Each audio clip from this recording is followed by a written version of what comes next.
For centuries, gardeners have experimented with the mysterious power of copper wire, an ancient practice known as electroculture. By placing copper rods or wires into the soil and pointing them skyward, they believed they could harness natural energies to boost plant growth. Electroculture isn't just folklore. Early 20th century gardeners reported astonishing results, sometimes doubling or tripling their harvests by channeling atmospheric electricity into their crops. While modern gardening often relies on compost and crop rotation, electroculture offered a different approach, using simple metals to interact with the Earth's natural electric fields. As industrial agriculture took over, these ancient techniques faded from view, overshadowed by machinery and chemicals.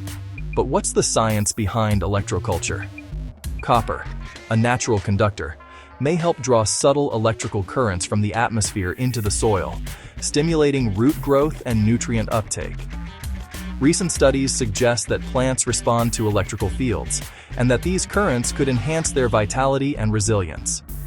As we rediscover electroculture, we're reminded that blending ancient wisdom with modern science can unlock new potential in our gardens.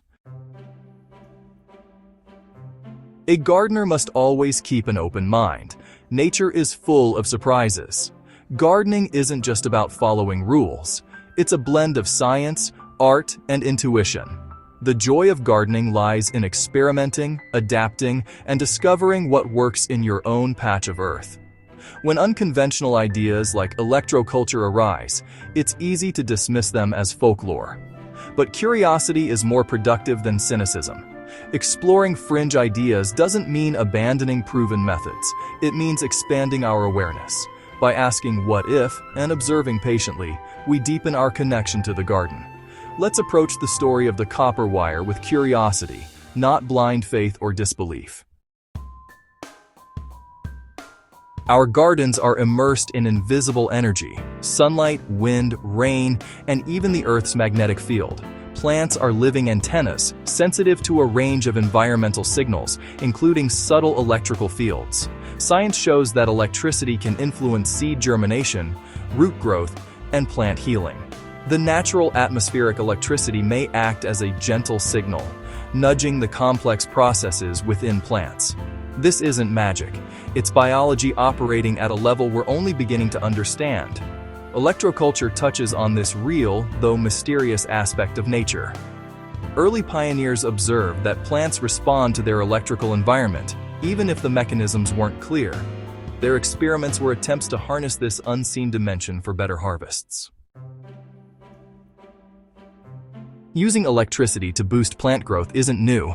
It dates back to the 18th century but gained real momentum in early 20th century France. Inventor Justin Christoflo championed electroculture, developing devices like the electromagnetic geogenerator, a tall pole with a copper wire to channel atmospheric energy to crops. Christoflo's experiments claimed bigger, healthier vegetables, and even official French trials reported improved yields. The idea spread across Europe and North America, with gardening magazines treating it as a serious innovation.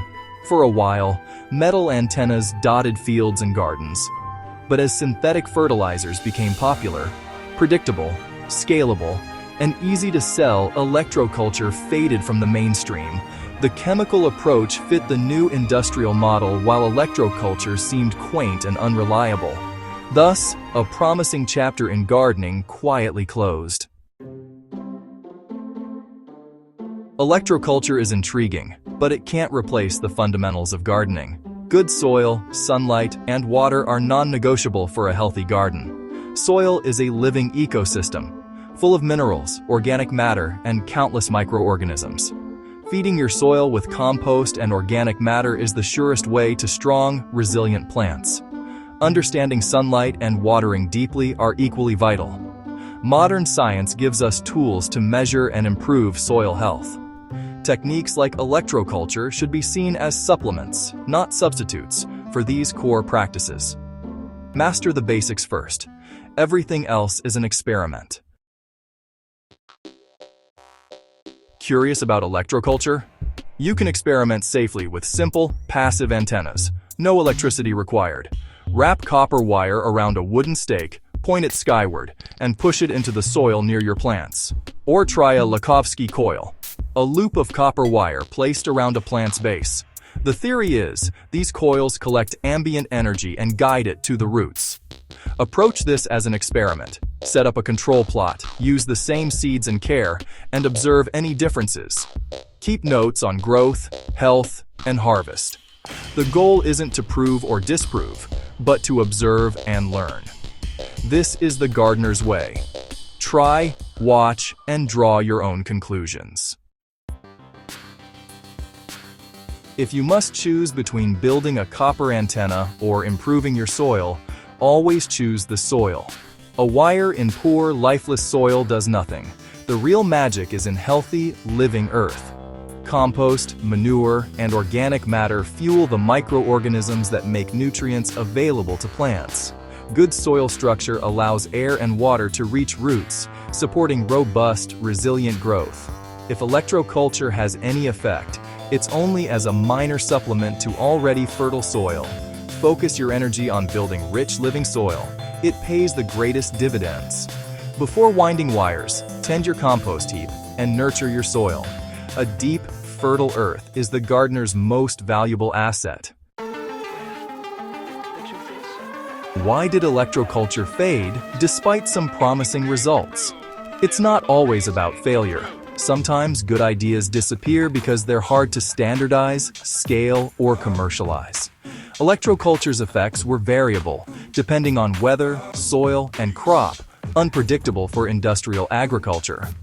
Synthetic fertilizers, by contrast, are easy to package, sell, and deliver consistent results. Electroculture's simplicity made it hard to profit from, and its subtle effects didn't fit the reductionist scientific model. Many traditional methods share this fate, effective for observant gardeners, but hard to mass market. So these practices remain with home gardeners, while industry favors what's convenient and profitable. Sometimes, the best ideas are simply too nuanced for mass adoption. The copper wire story isn't about secret tricks. It's about embracing our role as observers in the garden. The most valuable knowledge comes from patient observation of your own patch of earth. Don't chase magic bullets. The real joy is in nurturing soil, seedlings, and growth. But don't be afraid to experiment. Try new things, even a copper wire by your beans. Keep a journal, take notes, and watch for patterns. Over time, you'll develop intuition and a deep understanding of your garden. Let electroculture remind you to stay curious, but ground that curiosity in honest work and observation. The garden's greatest secrets are waiting quietly in the soil, ready for those who stop, look, and listen.